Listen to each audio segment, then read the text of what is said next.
We now return to our interview with Robert Wuthnow, the Andlinger Professor of Sociology at Princeton University. As well, you were looking in one chapter as sort of this interesting relationship between materialism and immigration. Maybe explain that a little bit, because I think it's one that, at least on the surface, does not appear to be a sort of intuitive connection to make. It's an interesting contrast, I guess one might say, between the attitudes that new immigrants have toward materialism and some of the other values that they see in America. So, for instance, one of the things that I was curious to look at with respect to materialism was whether the material prosperity that people experienced in this country was something that they felt they had paid the price for, that they had sacrificed for, that they had endured hardship for. And I was interested in looking at that because when one reads kind of popular, even textbook renditions of America and why it's a great country, that sense of hardship and sacrifice is often part of the story. And for that earlier wave of immigrants a century or so ago, it often really was serious hardship. I look back at some of the stories of people who had come through Ellis Island and other places, and they would tell stories about how many people died on the ship coming over. They were poor mostly, and so they came over in steerage, the lowest class in the bottom of the boat, and were packed in, and food was scarce, and disease was prevalent. People died, threw them overboard, and the ones who came were often ill as well, and very poor, and so had to struggle, lived in very low-income neighborhoods in New York or wherever it was. So for those people, often simply the hardship that they felt they had overcome was the trip to America itself. It may have taken a month or 2 months or so. For the more recent immigrants, that was much more mixed. It was still present in some cases. For instance, especially with refugees. I had one story I described in some detail of a man who had been one of the refugees from Vietnam, and he and his family had escaped on a boat and nearly drowned, and had been rescued eventually and been in a refugee camp for quite a while. Well, that was an example of real hardship just getting to America. And other people who had, for instance, come from Mexico or from Central America, especially from Central America, and had come on foot or been on a train or something, and it had taken a long time to get here, maybe crossed the border illegally, had very severe hardship stories to tell. But the immigrants who had had a few more resources before they came had a much different story. One man in particular, I remember saying that he had heard about some opportunity for study or a job, and basically the next day hopped on a plane, and 3 days later he was settled in the United States, no problem at all. And that was kind of the typical pattern. So in those cases, it was no longer the literal hardship of the passage to America. So something else still kind of functioned to take that place of hardship, to be a kind of sacrifice, so that they felt, or others who heard their stories felt, that they had earned the success they had. That sacrifice was their home.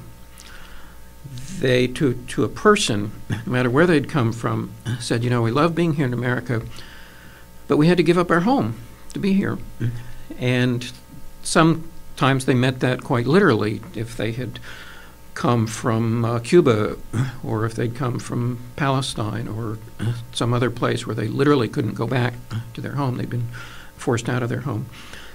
But at other times there was a real nostalgia about the warmth of the extended family that they had had in their home country.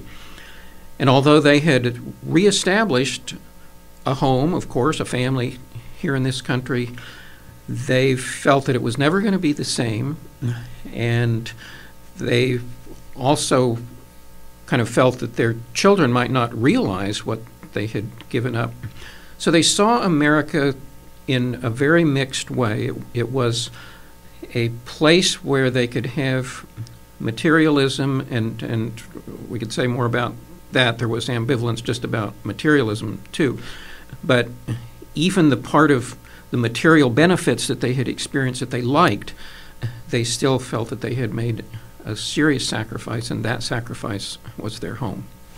There's been a critique of Western society saying that's very individualistic, and there's also been people have suggested that other societies are far more, I guess, community-based and rely much more on an extended family. And do you think part of it is just simply sort of the clash of this, that people are coming from a situation where the culture is not geared as much as it is here towards the individual, and I mean, are they, by coming here and sort of entering the American setting, are they somehow helping us balance a little bit of this this individualism, or are they sort of being absorbed into that, and sort of after one generation, then, you know, everyone's American and very individual and materialistic? It's a good question. I think they're being absorbed into the kind of bland, in some ways, middle-class individualism of America.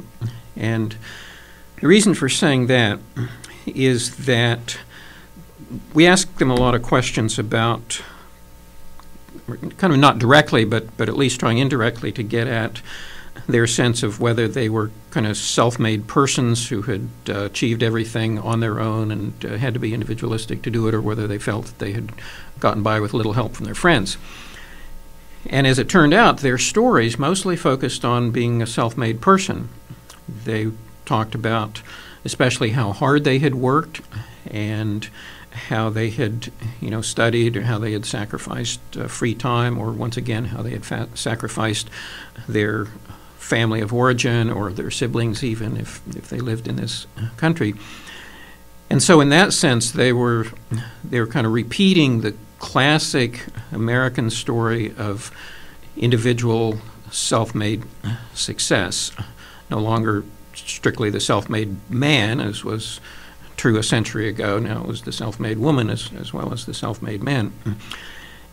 And what we had to probe and kind of push at a little bit was to see, well, was that really true, or did they have a lot of support and help from friends and family? In fact, they did have an enormous amount of support from family. The vast majority already knew somebody when they came here. Often it was a family member, sometimes it was a close friend or person from the same village or community, or sometimes it was maybe somebody they had studied with, knew through education circles. They often had siblings in the United States, and if one of the siblings wasn't doing as well financially, they sometimes helped them out financially. And they did, in fact, stay in touch with friends and family. The majority, for instance, went at least once a year to their home country if they could, if they were allowed to go back, and visited family who were there. They kept in touch, of course, by email, phone, mail. Sometimes they sent money back and forth. They visited family who were in this country. So in that sense, they were trying to kind of combat the individualism of the society, but in that sense, no more so than native-born Americans who, you know, on the one hand are quite individualistic, but on the other hand also have extensive networks, at least if you include email networks and the occasional visit during a vacation or something like that.